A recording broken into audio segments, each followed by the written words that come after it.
If you see a bunch of people clearly not social distancing, what should you do? Call the cops? Maybe just move along? Or do you confront them like she did? One of them said, "Hey, we're coming within 6 feet. We're going to infect you." And as if a pandemic wasn't enough to worry about, now we got to worry about fires too. Fires. I mean, Mother Nature. Read the room. And he was a musician without an audience. When the COVID-19 showed up, all my gigs canceled. Until he went out and found a new one. It's perfect. Absolutely perfect. Here's the story. Am I the only one spending more money than ever at the grocery store just to open the fridge like a day or two later and be like, we got nothing to eat? I'm Dan Haggerty, and soon I'm going to need new clothes. Welcome to The Story. Reach out, tell us what you're thinking, give us your opinions, email, Facebook, Twitter, all that stuff. Use the hashtag HeyDan. And I want to get started by talking about an awkward situation. One that I think a lot of us are finding ourselves in recently. I get a few emails about this a day. So perhaps you noticed it was a beautiful weather weekend this weekend, and hopefully you were able to get out there and safely enjoy it. I mean, remember, we're still allowed to go outside and enjoy the sunshine as long as we're staying that safe distance from other people. Taking a stroll in your neighborhood is A-OK, and that's exactly what Willow Knight says she was doing when she came across this group, clearly violating the 6-foot rule. All right. She was out walking her dog with her partner when she came across all of this. Willow says it was about 50 people. They were in their late teens and early 20s playing a massive volleyball tournament on 2 separate courts. So the situation here, what do you do? Do you, A, keep on walking? Let them be. Even if they're not socially distancing, maybe they are putting other people's lives at risk, but just let it go. Or do you, B, call the police, non-emergency line? Or C, do what Willow did? I approached them and I said, "Hey guys, this really isn't social distancing. I mean, maybe you could explain what's going on." We had, not a very pleasant conversation. And I told them what they were doing was wrong. And I'd really like to hear their side of why they thought it was right. And so it kind of just degenerated into some catcalling and things like, "Well, why are you wearing the mask? Oh, is it to hide your ugly face?" I mean, just kind of like the usual stupid personal things. All right, so did Willow do the right thing? Honestly, frankly, I don't know. I don't really think it's my place to tell you that. I think that we all need to figure out what's right and safe for us. I do know that police don't want people calling 911 if you see something like that, people breaking those social distancing rules. That's what the non-emergency line is for. And I know that a lot of you already know that because this weekend they received 82 COVID-19 or social distancing related calls. So what are police doing about those calls? Are they speeding down to break up every volleyball game?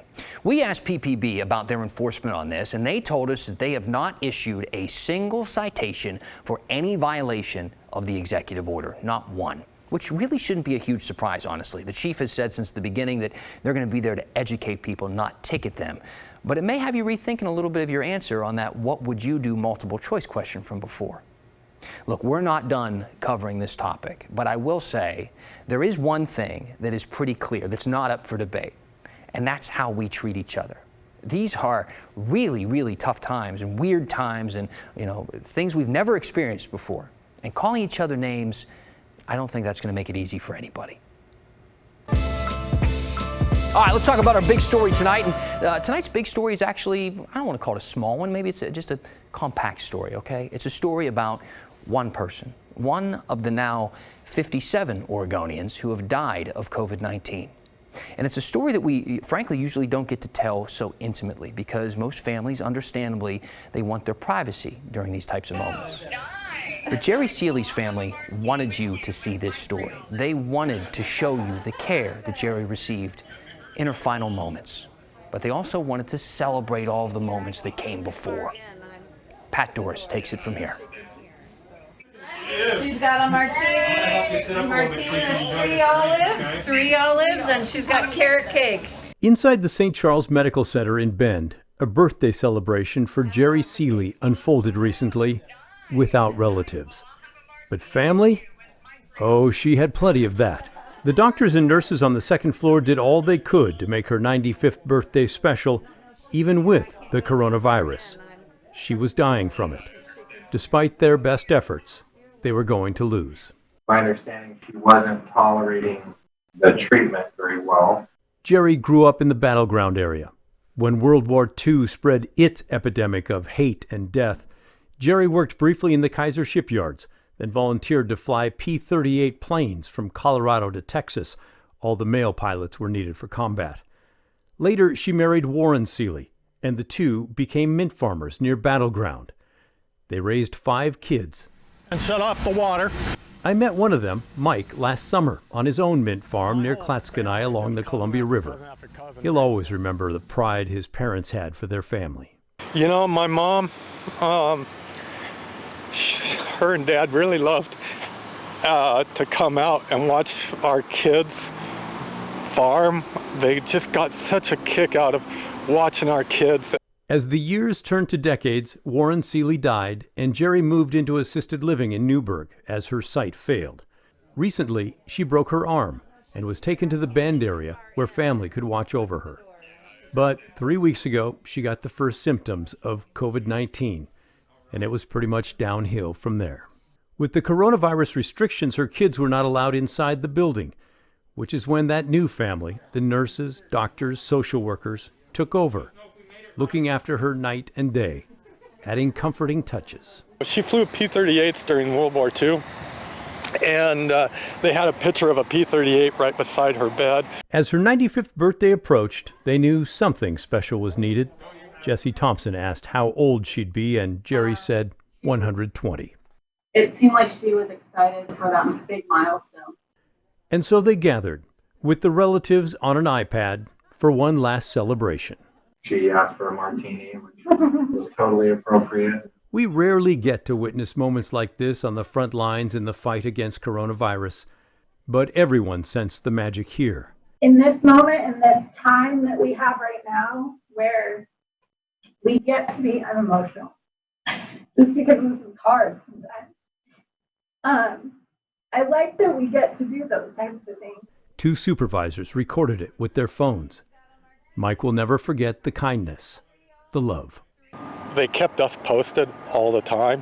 Grant even called me a little bit after my mom passed away and told me how much they loved having her there. The worst times often bring out the best in people.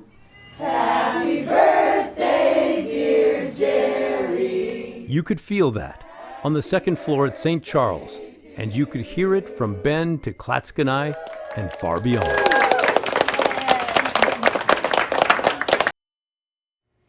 And that video that you saw at the end there of all of them singing happy birthday, that was last Tuesday. Jerry died the very next day. And her story is a reminder for all of us not to forget the people affected by this pandemic the most. One of the first cases was a Forest Grove woman who was infected while vacationing in Japan. You might remember this story. It was when we first started seeing cases here in the Northwest. Rebecca Frazier was her name. Her husband, Kent, they were on a cruise. Rebecca got sick, but thankfully her husband didn't. This was back in early February, and while she didn't feel very sick for very long, tests proved otherwise. I really only experienced symptoms for about a week, but I continued to test positive for, almost over 3 weeks. So it was a really long duration of the virus. Now, she says without testing, she never would have known that she even had it or would likely have infected other people. Okay, I know what you're thinking. What's all this 3 weeks talk? Here in Oregon, health officials are saying that people should wait 72 hours from the last time they show symptoms before coming out of isolation. Rebecca had this virus in her system for nearly a month after she felt better. When we asked the OHA about Rebecca's case and said it took her 3 weeks to get rid of the virus, they said it's not clear at this point how infectious someone is after they stop showing symptoms. They also said 72 hours is the CDC recommendation. Hey, in case you forgot, we are still in an election year right now. A lot of states have postponed their primaries because, well, frankly, they don't want a bunch of people gathering at the polls. But here in Oregon, we're all good. We've got mail-in voting. But that's not the case for most other states. And over the weekend, we heard from this man, Dr. Anthony Fauci, the country's kind of coronavirus guru. He said he can't guarantee that it will be safe to vote in person by November. Yeah, November. That's a long way off. And more than 20 states have primaries before then, including Oregon. So why doesn't everyone just kind of do things like we do with the mail-in system? Well, we do know how the president feels about that. Now, mail ballots, they cheat, okay? People cheat. Mail ballots are a very dangerous thing for this country because they're cheaters. All right, we talked about this a little bit last week, but it is worth mentioning again that voter fraud has never really been a big problem with our system of mail-in voting here in Oregon. But every major news outlet in the country has been covering this topic since the president made those statements. The New York Times published a piece called "Trump is Pushing a False Argument on Vote-by-Mail Fraud," where they lay out all the examples that show how rare voter fraud is and how states like Oregon have very little fraud. Meanwhile, there's an opinion piece in the Wall Street Journal, and it points to a bipartisan report from 2005 by the Commission on Federal Elections Reform that says absentee ballots remain the largest source of potential voter fraud. Now, absentee ballots and the mail-in voting system, they're pretty similar.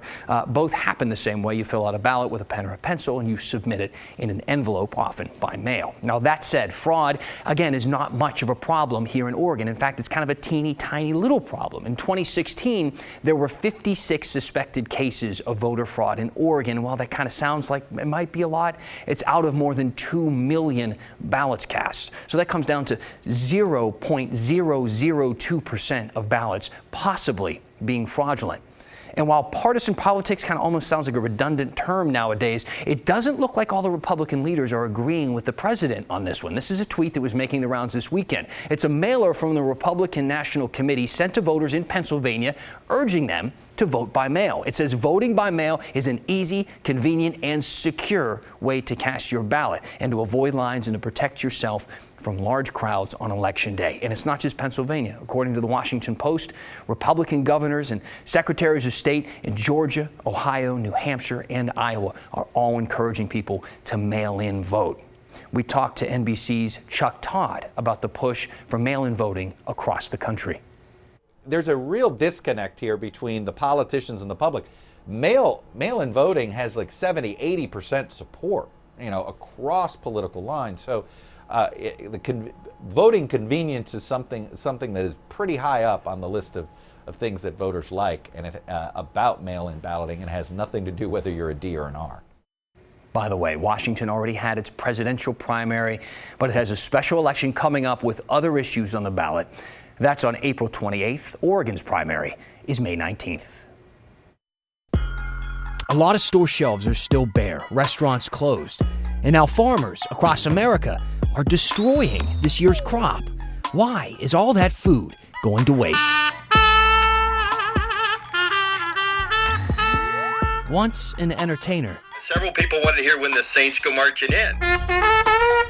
always an entertainer. And keeping Portland weird by following correct CDC recommendations when the story continues.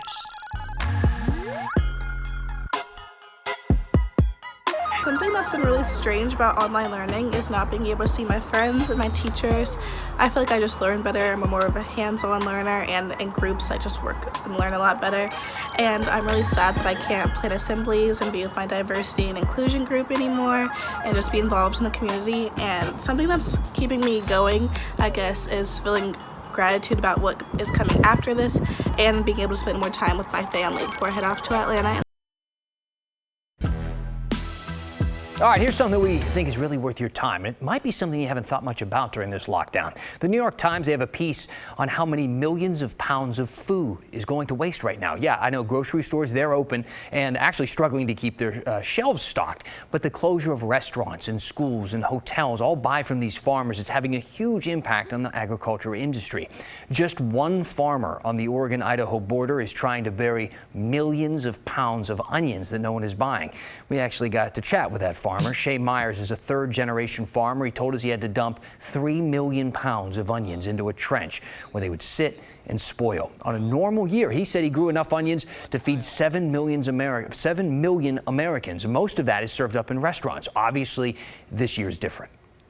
It's a really painful thing, and it's more than anything. I think it's painful, but it's frustrating. Which is why I've been on, LinkedIn and these platforms like this trying to talk about it, because I think people need to understand not only the ramifications of COVID-19, but the ramifications in general of the decisions that they make and the supply chain, what it takes to get your produce from one side of the country to the other or from one side of the state to the other. All right, Shea told us they were able, of course, to keep shipping about 100% of their products right after the restaurants closed up, but that changed very quickly. Right now, they're between 5 and 15% of what they usually would be shipping out. Interestingly enough, it seems that some smaller farms are actually doing a little bit better than the bigger ones because more people are cooking at home and looking for less crowded places to shop, and often smaller farms will supply smaller grocers. Hey, let's take a quick break from all this coronavirus coverage and get you caught up in some other headlines that you might have missed in a segment we call In Other News.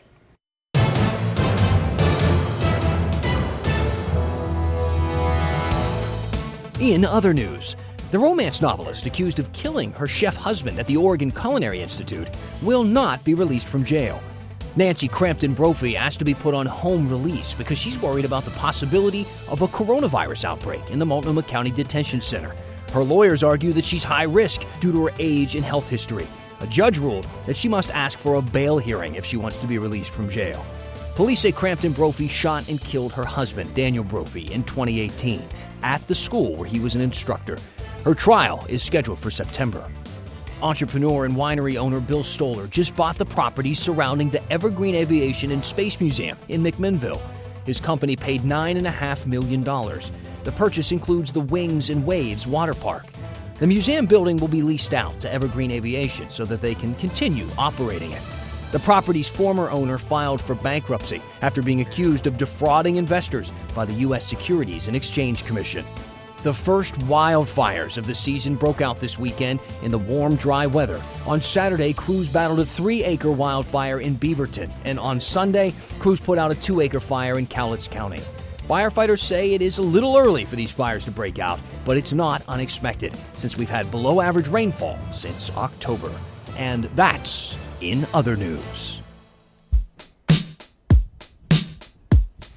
And I'm Matt Safino in tonight's weather story. To dovetail on what Dan was saying, we've had a really dry April. Not even a quarter of an inch of rain so far this month. This could go down as one of our top 5 driest Aprils. There is a little bit of rain in the forecast, but yes, it has been very dry.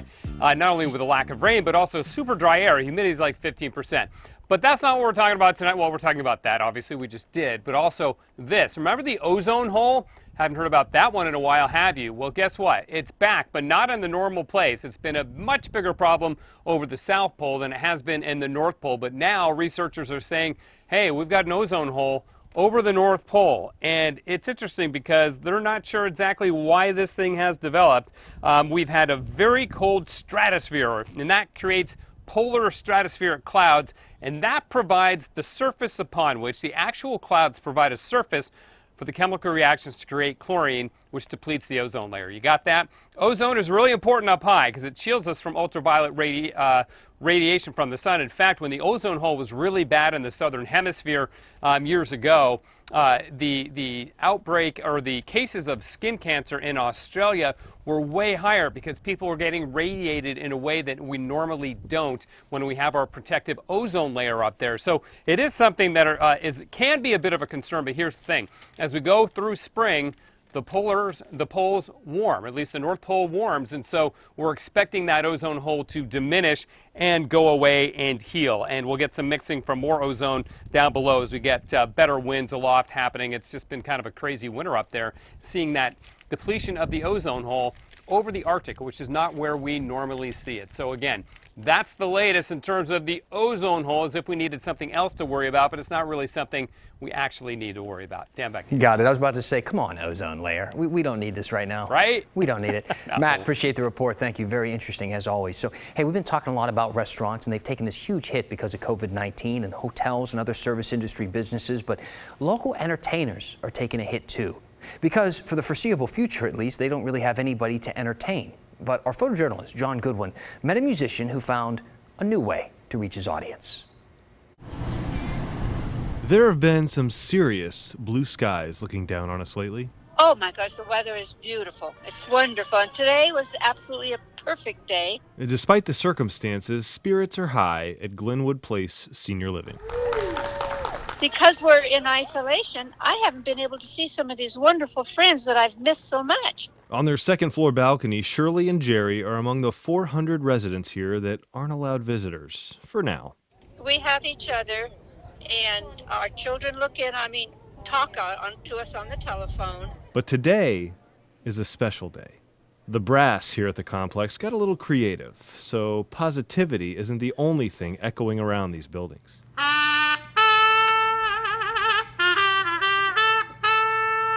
I never realized how important it was to me to be able to take my music to those folks. Chuck Pardue is a local entertainer used to playing at facilities like this, but not like this. Say, "You'll never know," or "You Made Me Love You," or somebody, several people wanted to hear "When the Saints Go Marching In."